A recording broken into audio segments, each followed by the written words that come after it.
Welcome back. Good morning, good afternoon, wherever you are. It is time for another SAS episode. This episode, we are going to start Lesson 4. Lesson 4, if you remember before, we did study habits, question types, test psychology. We've covered all that. We've built the foundation. So now we're to the point where we can really dive into the NREMT itself. Now, for the rest of the program, we're going to talk specifically about the NREMT, and how we're going to start that is talk about the types of questions that NREMT asks and the style of testing that it is, which is adaptive testing. And then we'll get into breaking down the types of questions individually into the next few. All right, review of the week is ventricular, continuing on our EKG plan. Our quiz review, and I know for most students, this quiz will have actually been like 3 weeks ago, because you had lab and then you had an exam. But for some of you, this might have been 2 weeks ago, maybe even a week ago. But it's probably been a while, and it's definitely been an exam in the middle since you took this quiz. So I know that you've already been tested on this, but we're still going to cover it now because it's important to break that down. And then since we are in OB, where drugs of the week is going to be oxytocin, hydralazine, and terbutaline. So let's go. This is going to be a bit of a longer actual SAS lesson. So KAP questions. This stands for knowledge, application, and problem solving, or practical, depending on which one you want. Same thing. So I like problem solving just because it lends itself to the Jurassic Park meme. Most quiz questions that you have seen, well, I don't want to say, because I picked the harder ones, but most quiz questions in general are knowledge questions, or K questions. These topics, the way that they do this is how much of the book that topic covers. So most knowledge questions cover about 1 page of the book. And what we mean by that is you could flip open a page and see something on hypoglycemia. Okay, this question is going to ask you about hypoglycemia. NREMT uses those sparingly. The next one is application questions. These will typically cover an entire chapter. So you may be asked to contrast hypoglycemia with DKA, right? That's an application question because now you're getting into more than 1 page, but still in the endocrinology chapter. This is the majority of the NREMT. This is the bulk of what they're looking for. And then lastly is problem-solving questions. These go the whole book, right? NREMT really values these. They're really high value, but that doesn't mean that they're prevalent. But that means if you do get a couple of those problem-solving questions right, they're going to skyrocket your score.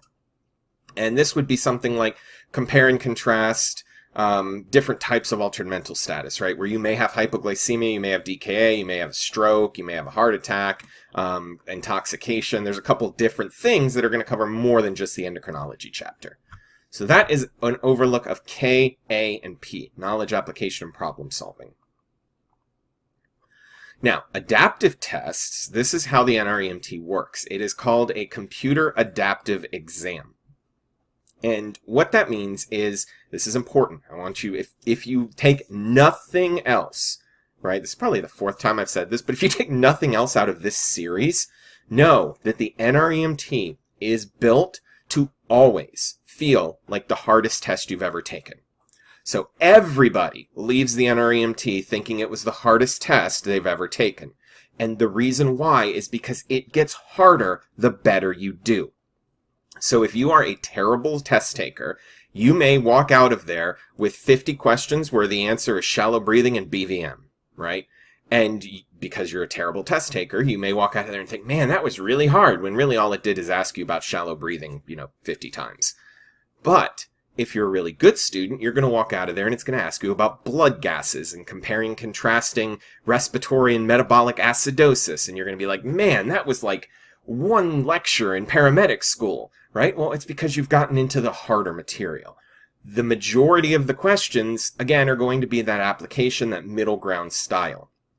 So it's always going to feel like the hardest test you've ever taken. And that's why it is impossible to judge whether you passed or failed based on the number of questions that you had.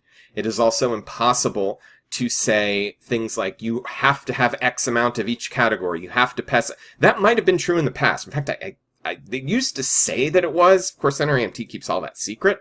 And even if I did know it, I wouldn't share it.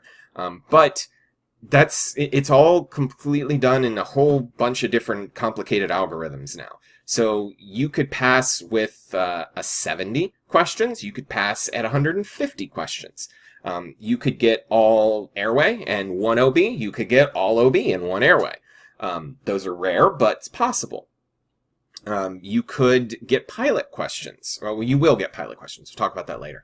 But the key is, it will always feel like you failed.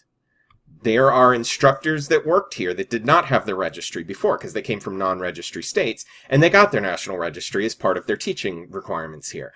And these guys are flight medics. One of them was my student when I was a primary instructor.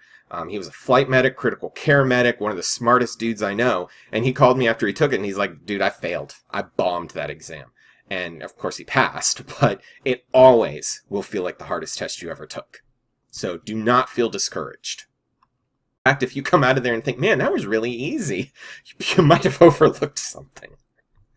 So you want to look at the general trend of questions that you're getting. So are they all really basic, or are they starting to get more difficult? And again, they're always going to be hard based on what you answer, but look at the general difficulty of the concepts, right? Are you getting asked about axis deviation and hemiblocks? Are you getting asked about reading 12 leads? Because believe it or not, reading 12 leads, base STEMI, is all that's in the national standard. So that's all the bare minimum that you might need to see. So are you getting a bunch of questions that are just apply non-rebreather, right? Or are you getting complicated questions where it's saying, should you apply oxygen to this, or should you withhold oxygen to this? So there's a couple of different ways. My best advice is don't worry about that, and just focus on the question in front of you, and then move on to the next one. So I don't know if you guys heard that thud, but Donut, my basset hound, decided to knock over my trash can. It's right behind the screen here. So that's a nice little present waiting for me when this is done.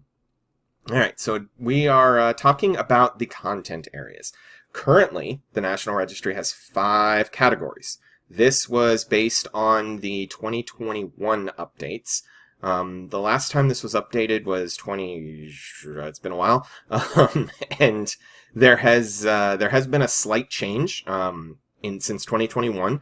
There was a slight reduction in cardiology style questions, and there was an increase in medical and OB style questions. So, and I mean, we're talking a couple percentage points, so that's not a huge deal. But this is what the percent of your exam will be, the breakdown. So all sections, including, so this is every section except operations, is a breakdown of 85% adult and 15% pediatrics, and that has been the case really since I've started teaching. So I doubt that will change. That 85% adult, 15% pediatrics is probably here to stay. There is some talk, rumors about increasing the number of pediatric questions just because it's a low-frequency, high-risk thing, but it's not really going anywhere. So that's what you guys have to look forward to.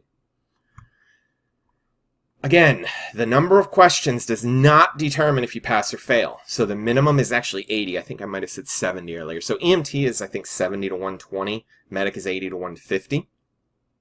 So you can pass at 80. You can pass at 150.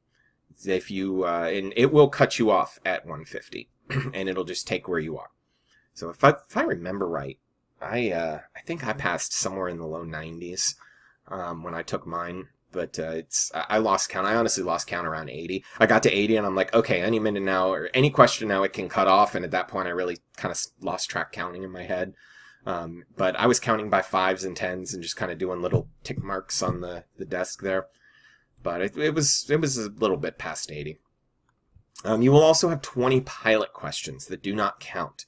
So these are test questions, and as part of the process, we actually I talked about this previously, but as part of the item writing and validation process, each question has to go through an expert panel, then it has to go through piloting, where random people like you and me will take the exam, and then they'll score how those are, and then they will come back and actually ask another panel to help score how difficult a question is, how many points it should be worth, etc. So there's multiple steps that a question goes through before it actually is able to count. So once the test determines that you will pass or fail, the benchmark, whichever the benchmark happens to be. For this one, the benchmark was set right here at 7. And again, this is a super complicated algorithm that does this. But once it's determined that you will pass or fail the benchmark with 95% confidence, test cuts off. Unfortunately, it will not tell you when it cuts off if you pass or fail. Traditionally, and again, this is not a guarantee or a promise or anything, but traditionally, if you take the test before noon Eastern time, you will tend to get your answers that same day, right around 5 or 6. If you take, because it's based in Columbus, that's why it's Eastern.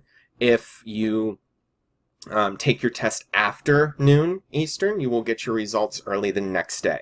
If you take your test on a Friday, you may get them over the weekend, but traditionally you will have to wait until Monday to get your results. And again, that is traditionally, that is not a guarantee, and that's really not a policy, so it may change.